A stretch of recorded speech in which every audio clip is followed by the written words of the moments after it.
श्री गुरुदेव दत्त। अध्याय 12वा। नरहरीचा गृहत्याग, काशी क्षेत्री संन्यास ग्रहण। श्री गणेशाय नमः। सिद्धयोगी म्हणाला, नामधारका, मातेने नरहरीला संन्यास घेऊ नकोस असे सांगितले। तेव्हा तो म्हणाला, आई, तू मला थांबायला सांगतेस, पण आयुष्याचा काय भरवसा? देह अनित्य आहे। जोपर्यंत हा क्षणभंगूर देह साथ देतो आहे तोपर्यंत धर्माने वागून पुण्यकर्मे करणे हे प्रत्येक मनुष्याचे आद्य कर्तव्य आहे। ज्याने मृत्यूला जिंकले आहे त्याने तुझा उपदेश मानावा। सूर्य उगवतो आणि मावळतो त्याप्रमाणे आयुष्य क्षणोक्षणी संपत जात असते। नदी पर्वताकडे परतून जात नाही, त्याप्रमाणे सरलेले आयुष्य परत मिळत नाही। आयुष्य किती मौल्यवान आहे हे ओळखावे, वेळीच सावध व्हावे। प्रत्येक दिवस पुण्यकर्माने सार्थकी लावावा। जे लोक जीविताचे मोल जाणत नाहीत ते प्रपंचालाच सर्वस्व मानतात, ते पशुच होत। ज्याला आत्मप्राप्ती अर्थात अमरत्व प्राप्त करायचे आहे त्याने अविलंब प्रयत्न करावे, वेळीच परमार्थ साधन करावे। मी तेच करणार आहे, तू मला अडवू नकोस। नरहरीच्या मुखातील ती बोधवचने ऐकून त्याचे मातापिता व उपस्थित लोक थक्क झाले। आंबा काकुळतीने म्हणाली, नरहरी, तू माझे कुलदैवत आहेस। मला 4 पुत्र होतील असे वचन दिले आहेस। मला एक पुत्र होऊ दे, मग तू जा। आता शब्द मोडून गेलास तर मी प्राणत्याग करीन। नरहरी म्हणाला, एवढेच ना, मी वर्षभर येथे राहतो। तुला 2 पुत्र होतील, मग मला आज्ञा दे। 7 वर्षांच्या नरहरीचे चतुर्वेदांचे अगाध ज्ञान पाहून विद्वान पंडितही आश्चर्यमुग्ध होत असत। त्यांची कीर्ती व कर्तृत्व पाहून मातापित्यांना मोठे समाधान वाटत असे। यथावकाश आंबा गर्भवती राहिली, तिला जुळे पुत्र झाले। वर्ष पूर्ण होताच नरहरी तिला म्हणाला, आई, तुझ्या इच्छेनुसार मी वर्षभर येथे राहिलो। तुला आणखी 2 पुत्र व 1 कन्या होईल। ही सर्व अपत्ये ज्ञानी, सदाचारी व दीर्घायुषी होतील। आता मला निरोप दे। माधव आणि आंबेला वाईट वाटले। ते म्हणाले, नरहरी, आम्ही पुत्र म्हणून तुझ्यावर रागावलो असू, अन्य प्रमाही घडले असतील, त्याबद्दल आम्हाला क्षमा कर। तू अवतारी पुरुष असलास तरी आम्हाला तुझी चिंता वाटणारच, तू आम्हाला दर्शन देत राहा। नरहरी म्हणाला, मी तुमची भावना जाणतो। तुम्ही ज्या ज्या वेळी माझे स्मरण कराल त्या त्यावेळी तुम्हाला भेटण्यासाठी येईन। तुम्ही सुखात आनंदात जगाल। मी तुम्हाला 30 वर्षांनी पुन्हा येऊन भेटेन। आता मला निरोप द्या, मी बद्रिकाश्रमात जाणार आहे। नरहरी ग्राम सोडून निघाला तेव्हा अनेक लोक त्याच्या दर्शनासाठी आले। माधव आणि आंबा त्याला निरोप देण्यासाठी नगरेवशीपर्यंत गेले। नरहरीने त्यांना श्रीपादश्री वल्लभ आणि दत्तात्रेयांच्या रूपात दर्शन दिले, तेव्हा दोघांनाही धन्य वाटले। नरहरी आधी काशीला गेला। विश्वनाथाचे दर्शन घेऊन तेथे काही काळ राहिला। तेथे कृष्ण सरस्वती नामक एक वयोवृद्ध तपोवृद्ध यती होता।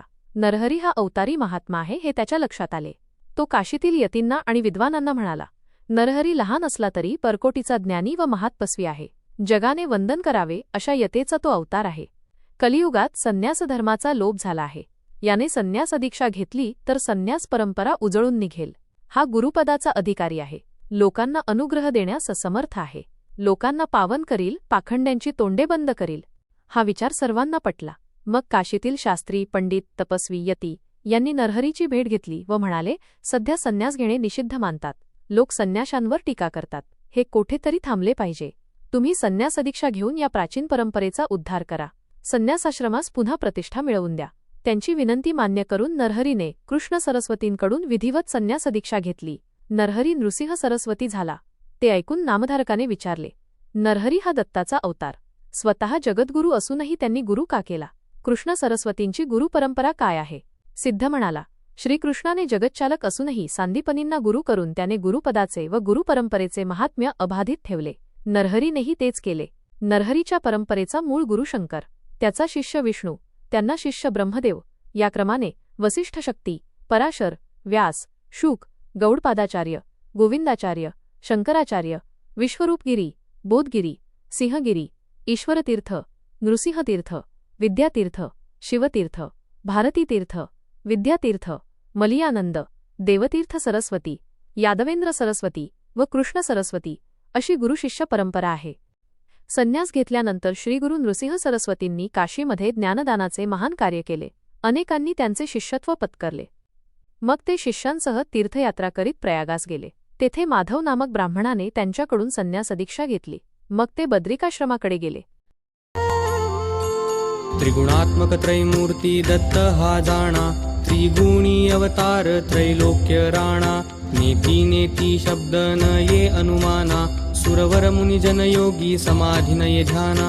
जय देव जय श्री गुरुदत्ता आरती ओवाळीता हरली भवचिंता जय देव जय देव देव जय श्री गुरुदत्ता आरती ओवाळीता हरली भवचिंता जय देव जय देव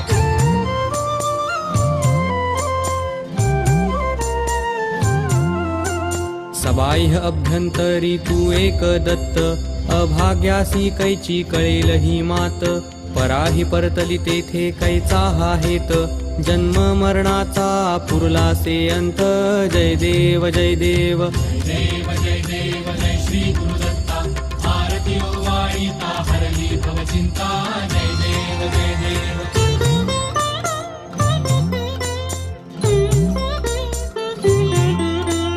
दत्त येऊनिया उभा ठाकला सद्भावे साष्टांगे प्रणिपात केला प्रसन्न होऊनी आशीर्वाद दिधला जन्म मरणाचा फेरा चुकविला जय देव जय देव देव जय श्री गुरुदत्ता आरती ओवाळीता हरली भवचिंता जय देव जय देव